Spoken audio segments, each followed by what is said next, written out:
new Archer commanders have just been announced for Rise of Kingdoms, and they're coming very soon, despite the fact that we just got Gorgo very recently. So stick around in this video for the things you need to know from the latest vid from the developers talking about the update coming just this week.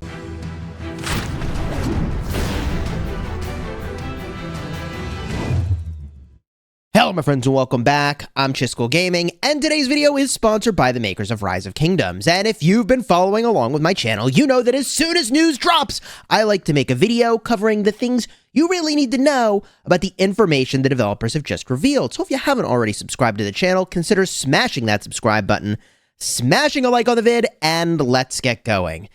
2 new commanders on their way already. We literally have only had Gorgo for 2 Mightiest Governor cycles. And now we're getting new archers, presumably to counter. So like, okay, hold up. Hey, hold up. Let's talk about that for a second. So if these archers are countering the new infantry, I mean, that would kind of suck. So we recently got an archer garrison, that's Queen Dido, and also Zhuge Liang. So I would assume that one of these is going to be for rallying, and that's, spoiler alert, going to be the dude on the left. And that is, in fact, Herman Prime on the right. Herman Prime will be a fielding commander. So we know a little bit of information that the developers have revealed about these commanders, and also that, I mean, you know, we look them up historically and understand a little bit about them. But let's talk about the fact that we're getting them so soon. So we've only had Gorgo, as I said, for 2 cycles. Normally, you have a commander for somewhere between 2 to like 3 months at least before new commanders show up. And I think what happened is Liu Che dropped a little early, and that's when the developers maybe started their timer for like, okay, the new infantry are here. But then Gorgo arrived really late. Like later than the Chinese servers for some reason by a Mightiest Governor cycle. So I don't know what's going on with the timing, but I am surprised that we have archers so fast. I'm also surprised we aren't seeing leadership yet, which like makes me anxious for like, what, like, can you invest in leadership commanders? Is it safe? I don't know. I bet the leadership, I mean, it's gotta be the next cycle at this point, right? But let's talk about Herman Prime. Archer, versatility, support. They revealed this in the video, and he's coming from the Wheel of Fortune. Whew. Now, there is something the developers didn't say that shocked me. I mean, it is possible that he does smite damage, but the developers didn't mention smite damage at all. Wait a minute. Is smite damage going to be a gimmick of infantry commanders? So infantry have a shield gimmick and a smite gimmick? I don't know. Maybe they do smite damage. Maybe the developers in their video just didn't mention the fact that these guys do smite damage. I genuinely don't know. All we know about Herman Prime is archer, versatility, support tree, Wheel of Fortune. That's it. Now, the other dude that's here took me like a little bit of time to look up because I swear, when I heard his name pronounced every time, it's like a blah, blah, blah, blah, blah, blah. And I'm like, what's his name? Hello? A blah, blah, blah, blah. And I'm like, I had to look it up. It's Ashurbanipal. Okay, Ashurbanipal. Ashurbanipal. Once you know what it is, it's like, oh, that's easy to understand. But the first time you hear it, you're like, what the hell did you just say to me? So Ashurbanipal is the last king of the Assyrian Empire. He's an archer commander, and they revealed that he's a countering and skill commander. Excels at countering and skill. So look, we do have a skill tree. So that's something we can like look at and go, oh, okay, I know what that is. Okay, skill tree, maybe he's got the skill tree. There is no countering tree. So the fact that he's good at countering, I would assume means he's just got a bunch of boosts to counterattack damage, which, hey, anti-swarm rallies are a thing, baby. And I'm going to assume he's a rally, because as I said, last archers, we got a garrison. Now we get a rally. This is the way of things. This is the cycle. This is the Rise of Kingdoms, like, cycle of life, okay? This is just how it works, okay? Now, we can find out a little bit more information about Ashurbanipal's history, and I only want to cover that very briefly, just to point out that he was brutal, apparently. I'm going to do a little bit more research into him and maybe bring that into another video. But I mean, just a quick look is like, yeah, I mean, a lot of a lot of folks come into power, or when they come into power, to retain that power, you gotta do a non-trivial amount of making sure your enemies understand not to mess with you. We'll just say it like that, all right? Ashurbanipal, last king of the Assyrian Empire, and Herman Prime. So Ashurbanipal confirmed mightiest governor. And again, I think he's going to be a rally. We don't have their skills yet. I think that the earliest we will see them is possibly the next commander cycle. I hope that maybe the developers like give us another cycle with Gorgo not having a hard counter in the game already. It's like, enjoy Gorgo for 2 seconds. Really more like 2 weeks. I mean, so yeah, actually, it's only been like, have we only had her for 2 weeks? We've actually only had Gorgo for like 2 weeks for KVK, right? Maybe a little more than that. I don't know. Doesn't matter. Whatever. 2 mightiest governor cycles, Gorgo. And here we are. The counter, presumably. Let's jump to the other news. The other major thing the developers revealed is a bunch of information about the new Tides of War KVK, which, you know, I always try to snap these pictures really quickly from the official Rise of Kingdoms vid that they release. They blast through this stuff really fast, which, I appreciate. They're showing us more stuff rather than less stuff. But it's easier, I find, to like take all the pictures and then really break it down point by point to understand what's going on. Looks like at the end of Tides of War, by the way, you get to migrate to other kingdoms, which is something that's in other KVKs. Of course, the thing that makes Tides of War the Tides of War is these things called tides. So let's get a look at that. There are these tides which take place for a period of time, and there are personal directives and alliance directives associated with the tide. So for example, here is the Tide of Steel. When fighting troops from other camps during this tide, every 2 million kill points you earn will gain your troops 0.1% attack. This bonus lasts until the end of the season. Oh, wow. So basically, like, participate in this phase or get wrecked, nerd, for the rest of the season. Basically. You really have to participate in these tides. Wow. This KVK is not for casuals. I really don't think it is. I mean, you miss a tide, you're permanently behind unless the tide can come back and you get that tide again. That is possible. If the tides can come back and there's a maximum bonus, which it looks like it's a 10% attack bonus, seasonally, it looks like it's a 15% bonus, maybe. This is the sort of thing where probably I need to push an info button to fully understand what the maximum is. There was also a Tide of Change on the screen very briefly. I know you can't read this. I can't read this either. In this tide, you can choose an artifact to receive, which can only be equipped in the Lost Kingdom. Oh, yeah, artifacts. Ooh. Artifacts basically let you equip it to a secondary commander, and every instance of one troop type on that commander gets replaced with another. So, for example, I took Nevsky in my Warriors Unbound KVK, put the artifact on him. I made him an infantry commander because I'm a sucker for infantry. Gorgo for 2 weeks. GG. All right, up next, Tides of Peace. Defeat barbarian patrols in the Lost Kingdom to earn healing potions. Ooh. Used to heal severely wounded units in your hospitals and will not expire until the end of the season. Yeah, so in Call of Dragons, we have this thing called Elixir, and that actually came from a Rise of Kingdoms KVK. I think it's like the Desert KVK, where you accumulate healing potions, and it's just like, I think it's free healing. So, yeah, defeat barbs to get free healing. Like a slight head scratcher, but yeah, that's how you get your free healing, is by slaying the barbs. All right, Tides of Spring. When gathering food, wood, stone, or gold, you earn 5% extra resources and 50% alliance supplies. Wow. Alliance supplies can be redeemed using merits earned from killing or severely wounding enemy units in the Alliance Merit Shop. I covered this extensively in another video.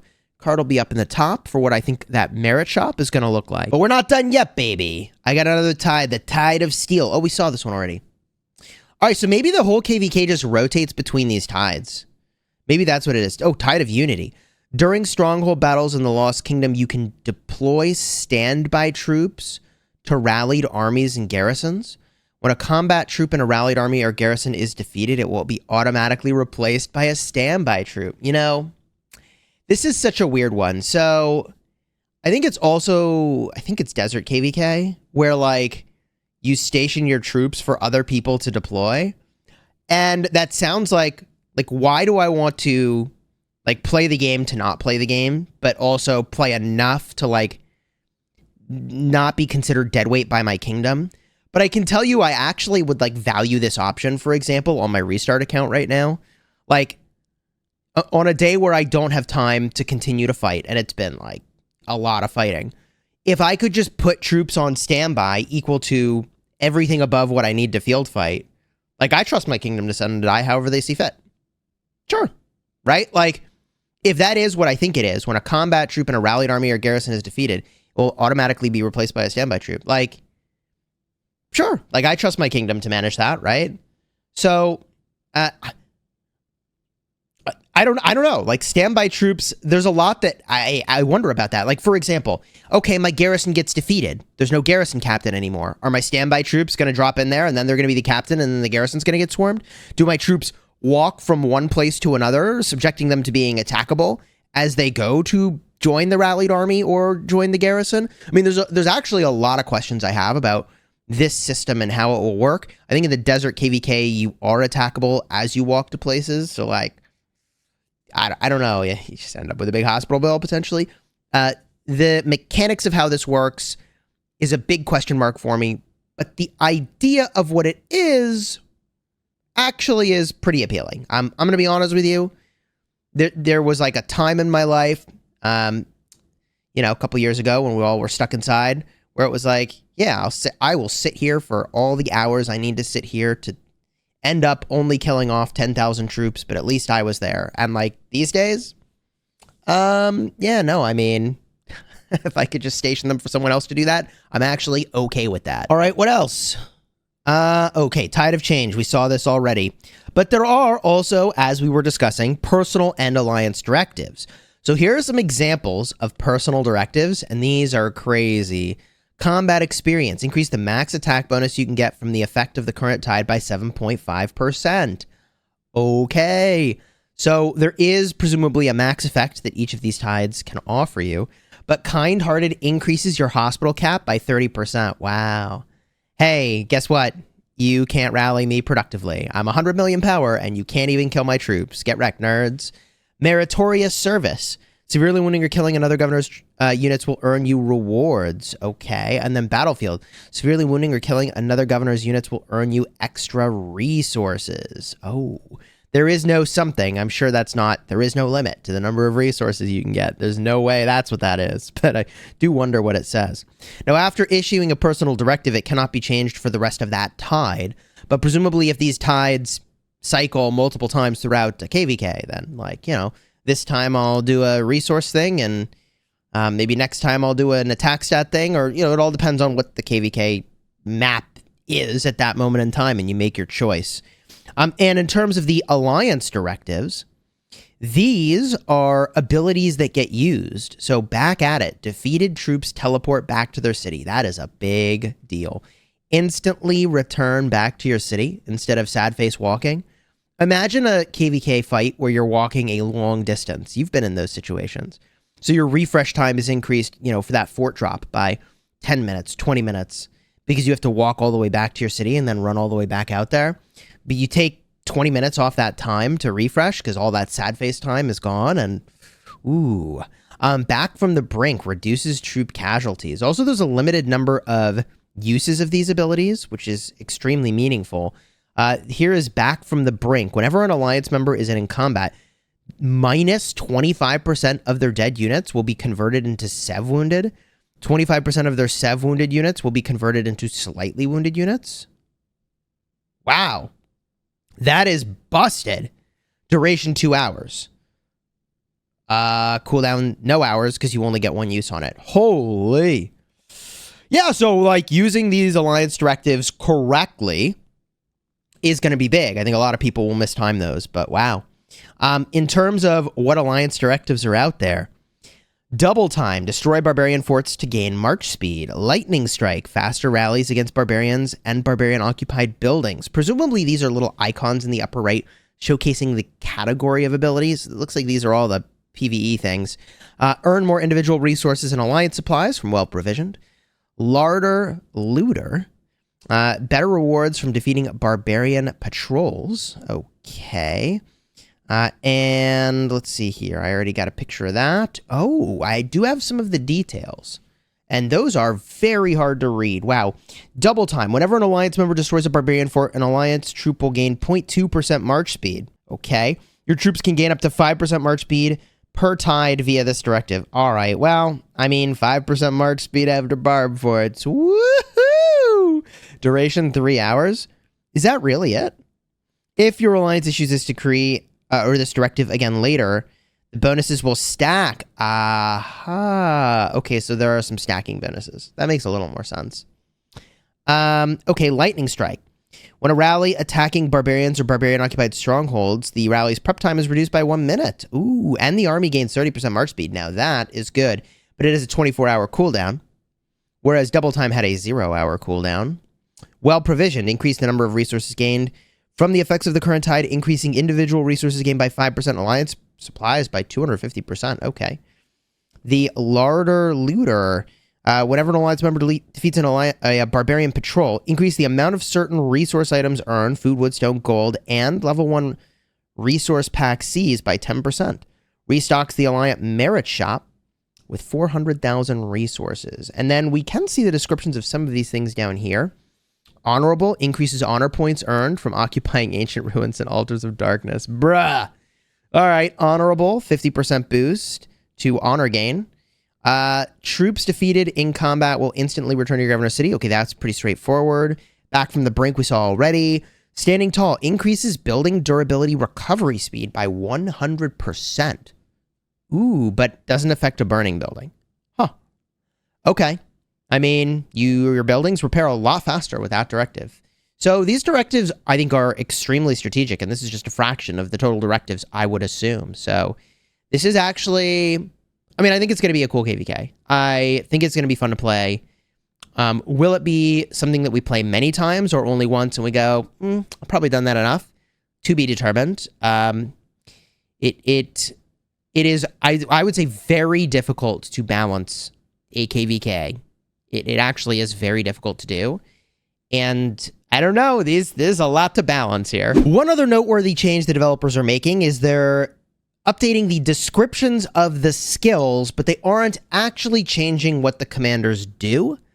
They also are highlighting, hey, like this is an area of effect damage ability. So you can see that on Leonidas, the King of Sparta. Also, one other major change is that the migration timeline or the cooldown is going from 60 seconds to 30 seconds. I think that's a great change. It's a daunting process to migrate into a kingdom. It's very stressful. And I've literally sat there for hours, starting at like midnight until, 2 or 3 in the morning, just sitting there pushing the migrate button to try to get into a desired kingdom. It was pretty bad. It was really stressful. The thing that I'm going to be most interested in getting a really close look at is the way that normal attack damage is being described in game. As an example, everybody thought that Attila with Liu Che was going to be like insane as a rally in the Warriors Unbound KVK, where you could make Liu Che a cavalry commander, right? Because if Attila is still moderately good, which he is, and he's boosting your normal attack damage like crazy, right? Well, then Liu Che should do stupid amounts of smite damage, but it just doesn't work that way. So I think there's going to be some details with like basic attacks and normal attacks, and I'm gonna have to honestly spend like hours relearning how that all works. Yeah, no, we're all gonna have to study that and figure it out. So that's another, I think, big change that's on its way into the game. We see, Takeda's full skill here. Inflicts burn on a target troop for 4 seconds.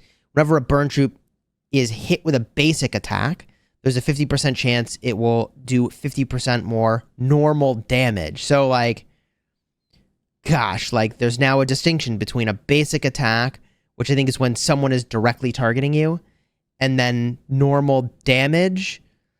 It's just going to take time to unpack to get right, and I don't want to rush it in this video. The last thing I want to cover in this video is the Thanksgiving event city themes. They revealed what they're going to be: Silent Night, Love and Thanks, and the Blooming Court. So let me just jump in game, review these 3 city themes, and we'll talk about which one is the best. So here is the Blooming Court city theme. 5% archer health at the cost of 5% infantry health. You hate to lose the infantry health, but if you're an archer player, this is a good theme to get, purely for the archer health boost. The Love and Thanks City theme gives you 5% archer defense at the cost of 5% infantry defense. This is not a good cycle for infantry. I mean, we're getting new archer commanders, and on top of that, the city themes are all for archers. Look, the health theme is better. Let me just say that. So you would never get this theme. You'd always get the health theme, unless what you care about is the cosmetics, in which case, hey, good for you. You could pick it up for the cosmetics. So now we just have to find that final theme here. Let me just grab that real quick. Wait a minute, is this right? This can't be right. The Silent Night is a Christmas theme. They're giving us the Christmas theme and Thanksgiving? Is that right? 5% archer attack at the cost of infantry health. Well, this is the worst of the themes. I think it is curious if what they actually are going for here is they're like, here's 3 archer themes that are sort of in the timeline of Thanksgiving. This is Christmas, but maybe that's what they're doing. They're like, hey, we're all in on archers right now. So you could choose archer attack, defense, or health, and pick the health, right? That's definitely the best pick, in my opinion. All right, if you enjoyed the vid, throw a like on here, consider subscribing. You're not going to want to miss out on more information about these archer commanders, and I always test the commanders the moment they land in game in their fully maxed out expertise state, so you're not going to want to miss those live streams. We did it for Gorgo, who we've only had for like 2 weeks of KVK before she's going to get replaced, GG, and then we did that for also Liu Cha, as soon as he was maxable. A big shout out to the folks in 2605 and my Restart Kingdom 2293 for all that testing. Let's freaking go, big poggers. If you want to check out those results, by the way, cards will be in the end screen in just a second. Yeah, that's important to understand, although new meta on the way, baby. Until next time, you have fun smashing the kingdom.